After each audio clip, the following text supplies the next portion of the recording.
প্রিয় শিক্ষার্থীবৃন্দ, তোমাদেরকে শুভেচ্ছা অভিনন্দন জানিয়ে আজকের অনলাইন ক্লাস শুরু করছি। আমি মোহাম্মদ আলমান হোসেন, প্রভাষক রসায়ন, রংপুর সিটি কলেজ, রংপুর। শিক্ষার্থীরা, আশা করি সকলে ভালো আছো। আমি তোমাদেরকে রসায়ন দ্বিতীয় পত্রের যে 1 নং অধ্যায় পরিবেশ রসায়ন এটি পড়াচ্ছিলাম।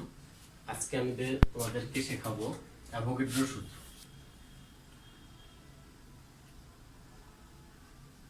অ্যাভোগাড্রো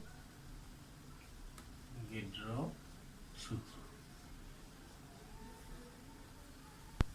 অ্যাভোগাড্রো সূত্রের বিবৃতি হলো স্থির তাপমাত্রা ও চাপে স্থির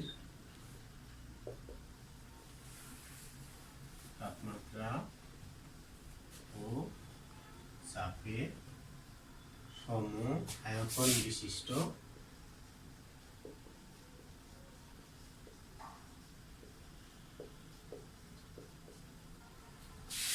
সকল গ্যাসে সমসংখ্যক অণু বর্তমান থাকে। সমসংখ্যক অণু বর্তমান থাকে। এটি হলো অ্যাভোগাড্রো সূত্রের বিবৃতি। বিজ্ঞানী আমাদিও অ্যাভোগাড্রো এই সূত্রটির বিবৃতি দেন। এই সূত্র অনুসারে যদি আয়তন গ্যাসের আয়তন ভি লিটার হয়, মোল সংখ্যা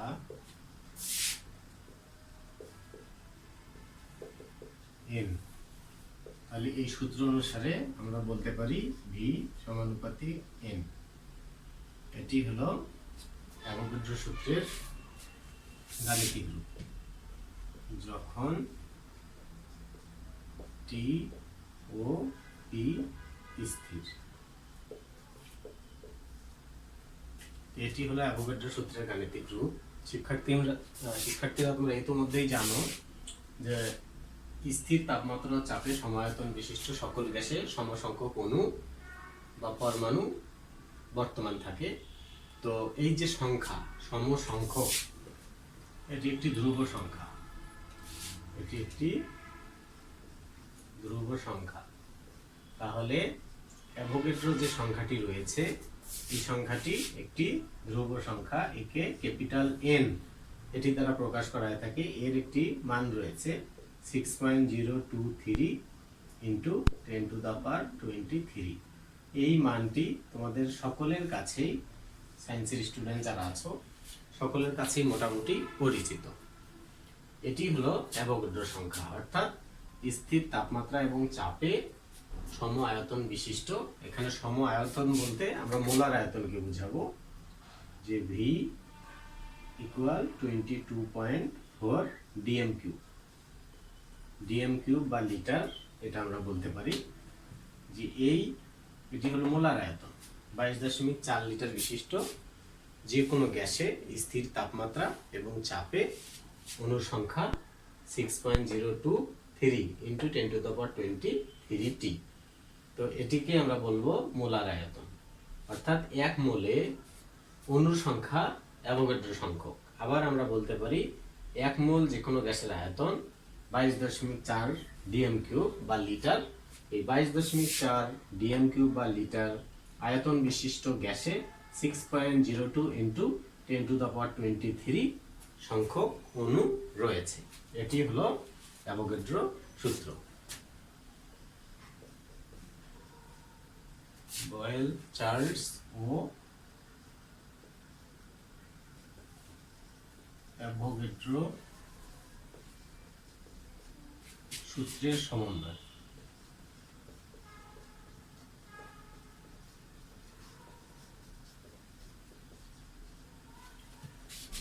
অথবা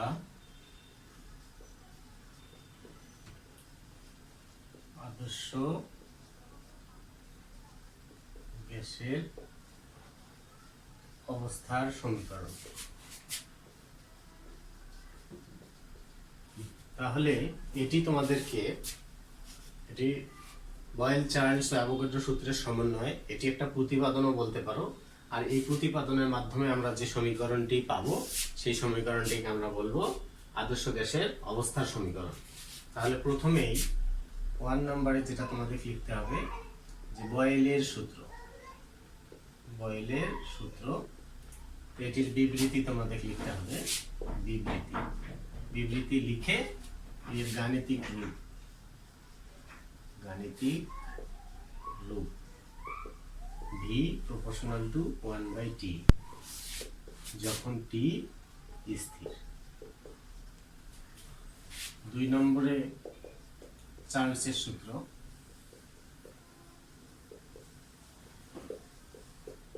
চার্লসের সূত্রেরও বিবৃতি তোমাদের লিখতে হবে। বিগত ক্লাসে আমি বিবৃতিগুলো বলেছি। এক্ষেত্রে এর গাণিতিক রূপ v proportional to t যখন t স্থির। 3 নম্বরে অ্যাভোগাড্রো সূত্র। অ্যাভোগাড্রো সূত্র এরও বিবৃতি তোমাদের লিখতে হবে। লিখে এর গাণিতিক রূপ v proportional to n, এটির ক্ষেত্রে t ও p স্থির। এইখানে তোমরা দেখতে পাচ্ছ এটিকে আমরা 1 নং সমীকরণ, এটিকে 2 নং সমীকরণ, এটিকে 3 নং সমীকরণ দ্বারা যদি প্রকাশ করি তাহলে এই 1, 2 এবং 3 নং সমীকরণ এটির বীজগণিতের পরিবর্তনের নিয়ম অনুযায়ী, এই ক্ষেত্রে আমি এটিকে মেশাবো। এগুলো লিখে ফেলো তোমরা যে বীজগণিতের এই কথাটি অবশ্যই তোমাদের উল্লেখ করতে হবে। বীজগণিতের পরিবর্তনের নিয়ম অনুযায়ী যখন সবগুলোই পরিবর্তনশীল, তাপমাত্রা, চাপ, মোলার আয়তন সবগুলোই যখন পরিবর্তনশীল, তখন বীজগণিতের পরিবর্তনের নিয়ম অনুযায়ী সমীকরণ 1, 2 ও 3 হতে পাই। তাহলে বীজগণিতের পরিবর্তনের নিয়ম হলো প্রত্যেকটার ক্ষেত্রে যেমন এগুলোতে আয়তন রয়েছে, এই আয়তন একটি থাকবে। আর এই পাশের যে রাশিগুলো আছে যেটিতে একটি রয়েছে সেটিকে আমরা একটি রাখবো, আর যেগুলোতে পরিবর্তনশীল আছে সেগুলোকে পরিবর্তনশীল দেখাবো। এখন আমরা সমীকরণ 1 ও 2 এর সমন্বয়ে আমরা পাই, তাহলে পাওয়া যাবে হলো v সমানুপাতিক t/p আর হলো n। তো এটা থেকে আমরা পাশে লিখব যখন e t v n সবগুলো পরিবর্তনশীল, সবগুলো পরিবর্তনশীল।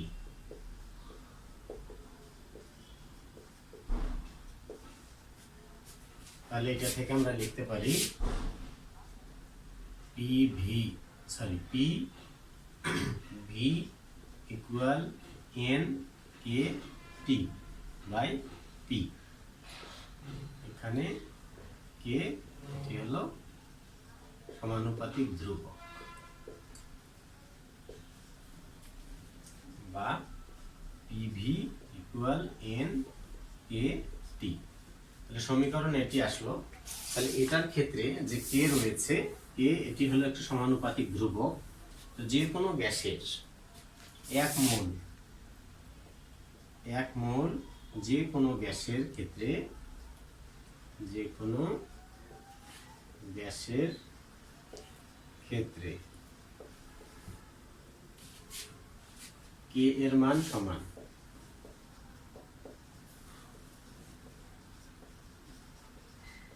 যা অন্য কোনো সমানুপাতিক ধ্রুবের ক্ষেত্রে এরূপ ঘটে না। অর্থাৎ 1 মোল যে কোনো গ্যাসের ক্ষেত্রে কে এর মান সমান হয়ে থাকে, এটি অন্য কোনো গ্যাসের ক্ষেত্রে এরূপ ঘটনা ঘটে না, বা অন্য কোনো সমানুপাতিক ধ্রুবের ক্ষেত্রে ঘটে না। তাই এখানে যেহেতু এটি সকল গ্যাসের ক্ষেত্রে একই, তাই এটিকে আমরা সার্বজনীন গ্যাস ধ্রুবক আর এটি দ্বারা প্রকাশ করব। তাহলে এক্ষেত্রে সমীকরণটি দাঁড়াবে পিভি ইকুয়াল এন আর টি। এখানে আর হলো মোলার গ্যাস ধ্রুবক। তো এটি হলো আদর্শ গ্যাসের অবস্থার সমীকরণ, অর্থাৎ বয়েল চার্লস ও অ্যাভোগাড্রো সূত্রের সমন্বিত রূপ। এই যে সমন্বিত রূপ, এর যে গাণিতিক রূপ পাওয়া গেল পিভি ইকুয়াল এনআরটি, এই পিভি ইকুয়াল এনআরটি দিয়ে আমরা বেশ কিছু গাণিতিক সমস্যার সমাধান করতে পারবো। এই পিভি ইকুয়াল এনআরটি যে সমীকরণটি রয়েছে, এই সমীকরণটিতে যে মোলার গ্যাস ধ্রুবক আর রয়েছে, আর এর ভৌত তাৎপর্য এটি হলো পিভি ইকুয়াল এনআরটি। তাহলে এখান থেকে আর ইকুয়াল আমরা লিখতে পারি পিভি বাই এন। তো এই PV equal NT, PV by NT, এটিতে দেখো এটি হলো চাপ গুণন আয়তন, আর নিচে হলো মোল গুণন তাপমাত্রা। তো এটিকে যদি আমরা চাপ, তোমরা চাপ ইকুয়াল সকলেই জানো যে বল বাই ক্ষেত্রফল, বল বাই ক্ষেত্রফল গুণন আর আয়তন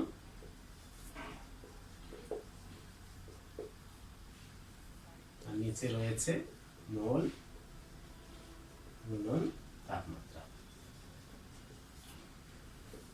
এই ক্ষেত্রে দেখো বল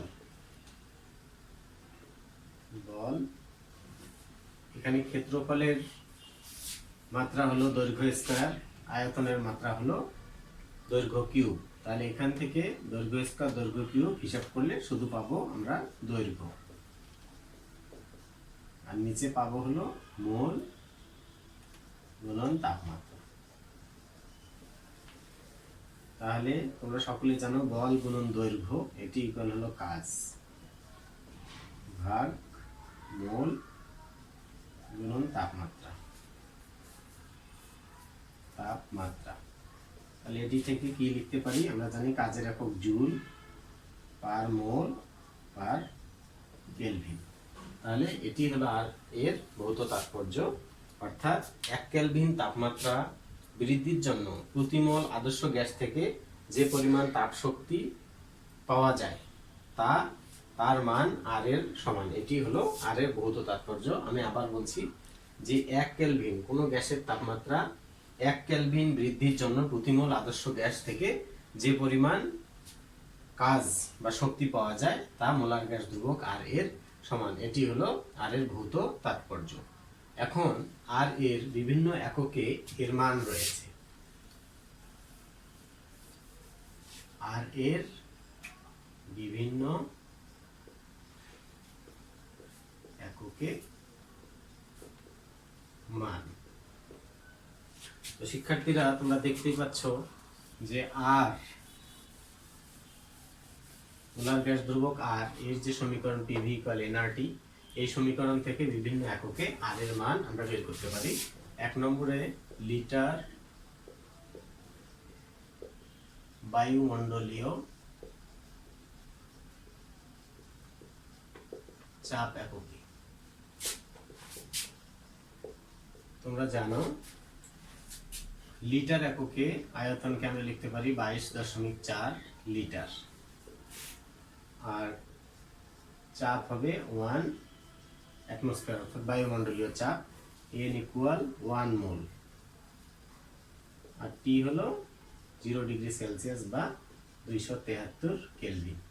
এই মানগুলোকে যদি আমরা এটিতে বসিয়ে যদি ক্যালকুলেশন করি, তাহলে আমরা পাবো 1 × 22.4 ডিভাইডেড বাই 1 × 273। এটা ক্যালকুলেশন করলে মান আসবে 0.0821। এর একক হবে জুল পার কেলভিন পার মোল, প্রত্যেকটার ক্ষেত্রে একই, অথবা litre atmosphere per kelvin per mole. এটি লিটার বায়ুমণ্ডলীয় চাপ এককে মোলার গ্যাস ধ্রুবক আর এর মান।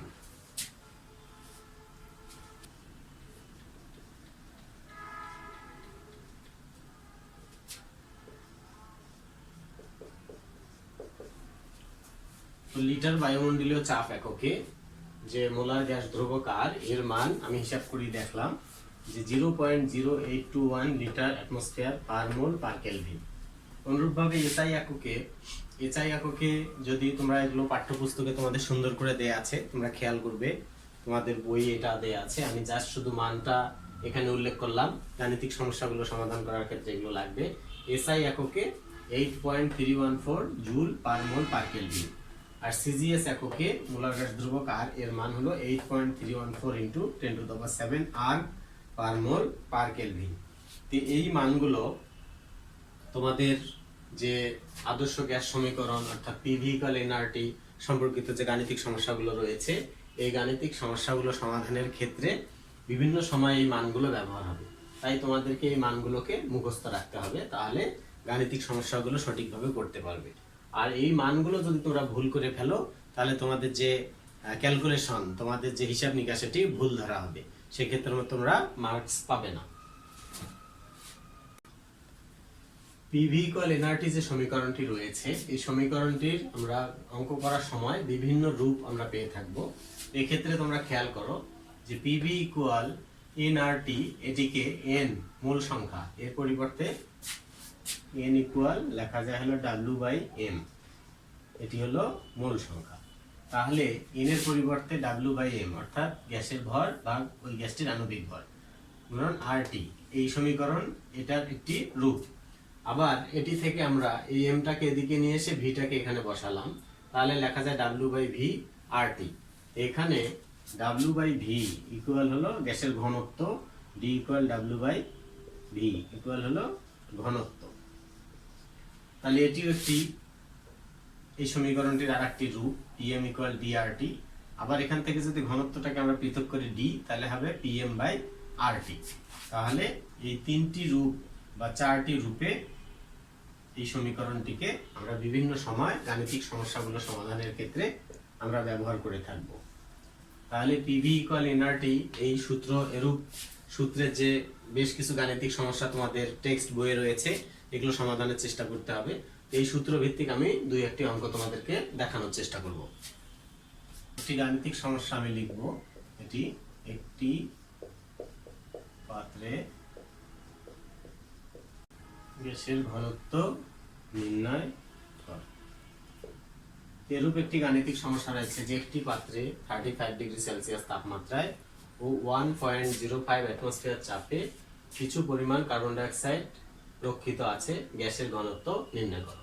তো শিক্ষার্থীরা, আমাদেরকে প্রথমে যে কাজ করতে হবে যে এই গাণিতিক সমস্যাটির মধ্যে কি কি ইনফরমেশন দেয়া আছে সেটিকে আমাদেরকে আগে তুলতে হবে। প্রথমেই দেয়া আছে T 35 ডিগ্রি সেলসিয়াস, এটিকে যদি কেলভিনে আমি পরিণত করি, তাহলে এটি তাপমাত্রা এর সাথে 273 যোগ করতে হবে, তাহলে কত হবে 308 কেলভিন। 308 কেলভিন।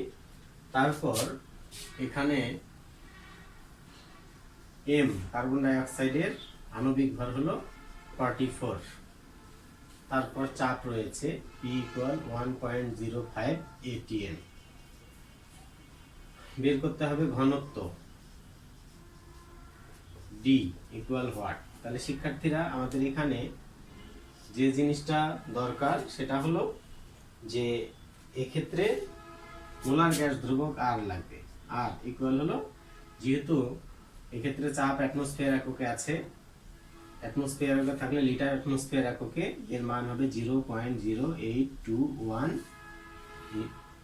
এটা litre atmosphere per kelvin per mole. তাহলে কিছুক্ষণ আগে শিক্ষার্থীরা আমি লিখেছিলাম যে ঘনত্বের সাথে যে সম্পর্ক সেটি হলো D ইকুয়াল Pm/RT। এটি ছিল ঘনত্বের সাথে যে আদর্শ গ্যাসের সমীকরণ Pm, D ইকুয়াল Pm/RT। এখন এই মানগুলো যদি আমরা এখানে বসাই, ই ছিল 1.05, এম হলো 44 ডিভাইডেড বাই আর এর মান হলো 0.0821 আর টি হলো 308। এটিকে যদি আমরা ক্যালকুলেশন করি, হিসাব করি, তাহলে এর মান আসবে 1.827। 1.827 এর একক হবে গ্রাম পার লিটার। এটি आंसर। এরকম তোমাদের যে টেক্সট বুক রয়েছে, এই টেক্সট বুকে দেখবে যে পিভি ইকুয়াল এনআরটি সম্পর্কিত অনেক গাণিতিক সমস্যা রয়েছে। এগুলো সমাধানের চেষ্টা করবে, এই সূত্রগুলো প্রয়োগ করবে। তারপর বয়েল চার্লস এর সমন্বয় সূত্র, বয়েল চার্লসের সমন্বয় সূত্রের যে গাণিতিক রূপ ছিল P1 V1 ইকুয়াল হলো P2 V2, এটা হলো বয়েলের সূত্র।